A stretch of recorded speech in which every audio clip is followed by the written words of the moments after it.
The rain had just started when the city of Beijing began to glow under its neon reflections.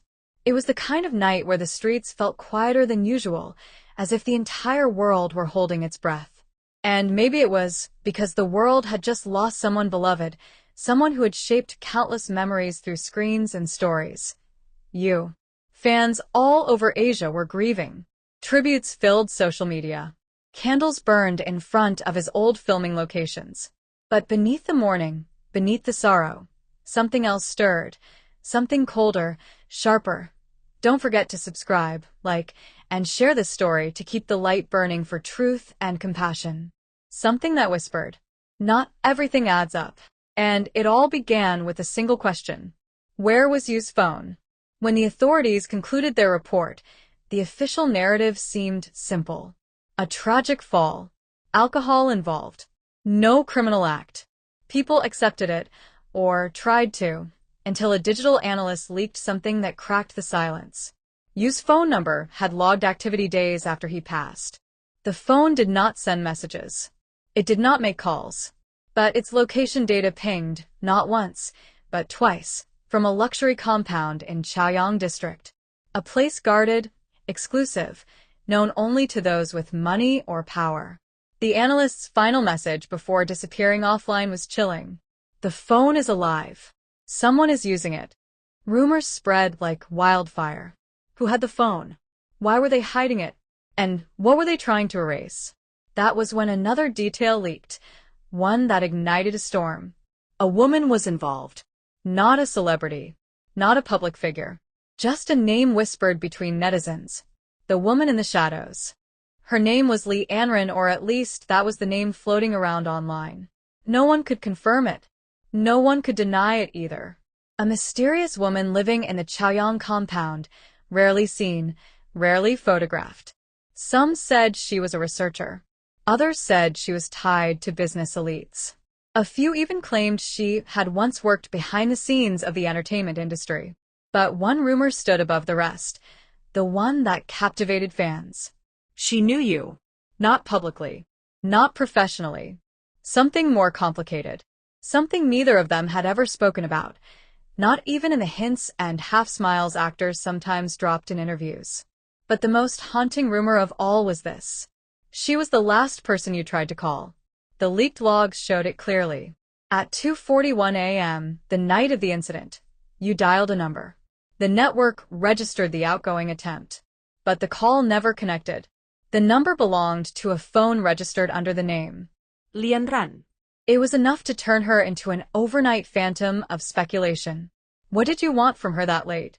Why did the call fail? And after his passing, why did the phone end up in her home?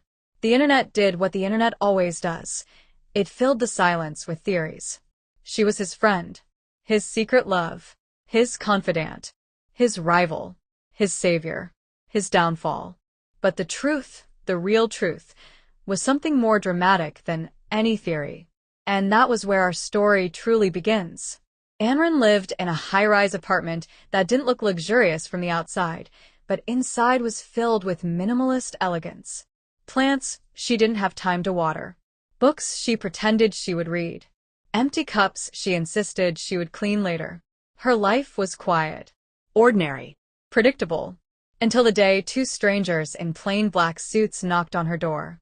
"Miss Li Anren," one of them said politely. "We need to talk about you." Her blood turned cold. Her fingers trembled. For a moment, she wondered if this was a nightmare. But it wasn't. It was just the beginning. Inside her living room, the men lowered their umbrellas and shook off the droplets of rain. They weren't hostile. They weren't loud. Their calmness was what scared Anren the most. "We have information," the older one said, "that you were acquainted with you." She hesitated. "Yes, we knew each other." "How close were you?" "A few years," she said quietly. "But he became busy. We stopped talking often." The younger man watched her with unreadable eyes. "And his phone?" he asked. Her heart throbbed painfully. "I don't have it." The man slid a printed screenshot across her table. A location ping. Her building. Her floor. Her unit. The air tightened around her. "Miss Li," he said softly, We know the phone was traced here. We are not here to accuse you. We want your cooperation. But I don't. The older man interrupted gently. We're not concerned with guilt. We're concerned with what might be on the phone. Anren felt dizzy. What do you mean? There are things, he said carefully, that some people might not want the public to see. Secrets. Messages. Calls. Screenshots. Photos. The kind of things that could rewrite a story. Or destroy someone. 3 years earlier, you sat across from Anren in a small cafe hidden in an alley. His cap was pulled low, but his smile still lit up the room. You always hide your face, she teased. Not from you, he said softly. They talked for hours, about dreams, fears, the weight of fame. He trusted her, because she wasn't in the industry. Because she didn't want anything from him. Because she saw him not as a star, but as a man.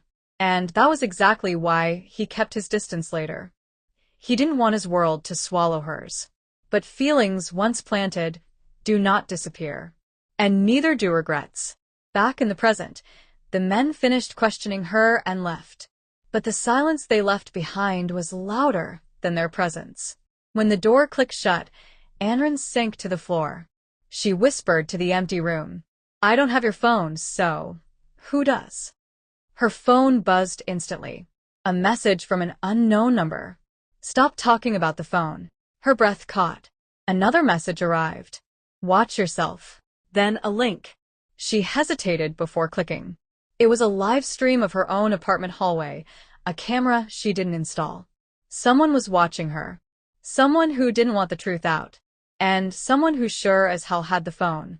Over the next days, Anren received fragments, clues left by someone who seemed to want her to uncover the truth, but not survive long enough to tell it. A USB at her doorstep. A note hidden inside her mailbox.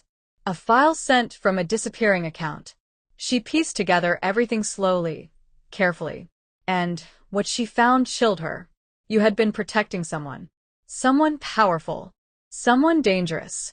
Someone who wanted a secret buried forever, and you had tried to resist. The phone didn't just contain memories. It contained leverage, evidence, risk, and the woman everyone suspected, the woman whose name trended for weeks, the woman who supposedly stole his phone. She wasn't the villain. She was the target. The final file she decrypted was a voice note, short, static, strained. Use voice. Anren, if anything happens, don't trust anyone from the studio. Don't trust anyone who asks about the contract. You know what they're capable of. And the phone has everything. Protect it. Then silence. Then a crash. Then the recording cut off. Anren's tears fell silently. I'm sorry, she whispered. I'm so sorry. The phone was still out there. Someone had it. Someone wanted it buried. And Anren had 2 choices. Hide. Or fight.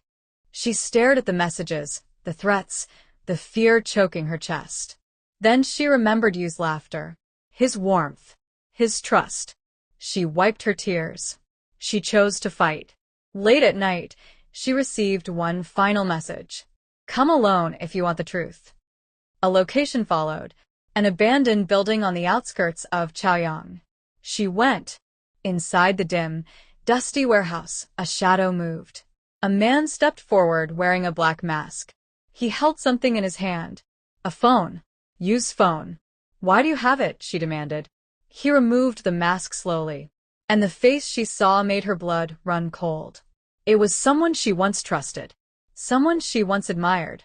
Someone she never expected. It wasn't supposed to happen, he said. He found out things he shouldn't have. Did you? No, the man snapped. I didn't hurt him. But there were people who wanted him silenced. Why give the phone to me? Because I couldn't destroy it, he whispered. He cared about you. He wanted you safe. And now you're the only one who can expose the truth. He handed her the phone. Run, he said, before they find you too. She barely made it out of the warehouse before the lights exploded behind her. Bakeless. Footsteps. Shouts. They were coming. She ran through the alley, her breath burning, the phone clutched tightly in her hand. Every second felt like the last. Every shadow felt like a trap. Then headlights. A car screeched to a stop in front of her. The door flew open. "Get in," a familiar voice shouted. It was the older man who had interrogated her before, but now his expression was no longer controlled. It was full of urgency and fear.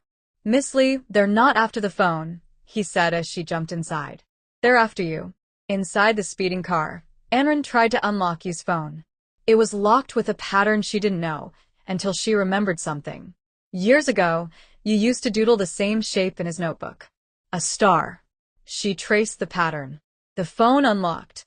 Her hands shook as she navigated the albums, messages, saved recordings. And she found it. A folder named Eclipse. She opened it. Inside were documents, screenshots, transactions, videos, things she didn't understand, deals she couldn't even imagine, powerful names she never thought could stain themselves. The older man glanced at the screen. His face went pale. "You need to hide," he whispered. "Why?" "Because if this gets out," he said, "it won't just shake the industry. It will shake the entire country." That night, while hiding in a small safe house arranged by the only allies she had left, Anren finally opened the video in the folder. Yu's face appeared on the screen, tired, worried, but determined. "If you're watching this," he said softly, "then everything I feared has already happened." He swallowed hard. "There are things I can't fight alone. Things bigger than contracts, fame, or success." His eyes softened. "Anren, thank you. For staying kind in a world that wasn't.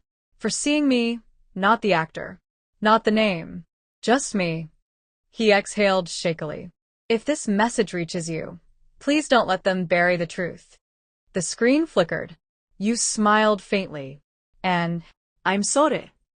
The video ended. And the world inside Anren broke. Morning came slowly. The sky was gray. Her heart heavier than ever. Yu was gone. The truth was alive. And she stood between both worlds. She opened the window and let the cold air brush her skin. Then she picked up the phone. She whispered, "I won't let your voice fade." And with trembling fingers, she uploaded the truth. Not everything. Not the names. Not the dangerous details. Just the message.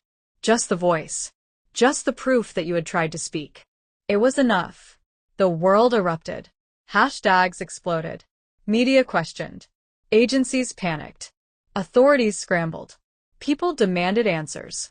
She didn't reveal the rest. Not yet. Some truths are too dangerous to release all at once. But one thing had changed. Yu's voice was no longer silent. It had awakened a storm. And the woman once rumored, once accused, once hunted, she became the only witness left in a story bigger than anyone ever imagined. The truth didn't bring peace immediately, but it brought movement. Channels reopened investigations. People came forward. Whispers turned into voices. And Anren, she disappeared from the public eye. Some said she fled the country. Some said she entered protection. Some said she was writing a book. Some even claimed she was still chasing the full truth. The conspirators, the buried evidence, the secrets that cost you everything. No one knew where she went. But every few weeks, a new piece of information leaked online, anonymous, encrypted, untraceable, pushing the truth closer and closer to light. People began calling the anonymous source the Star Witness. And maybe, just maybe, somewhere in the quiet corners of the world, a woman named Lee Anren was still holding the phone that changed everything. Not to exploit, not to profit, but to honor the one who trusted her. The one who left his final truth in her hands. The one the world still mourns. Don't forget to subscribe, like, and share this story to keep the light burning for truth and compassion.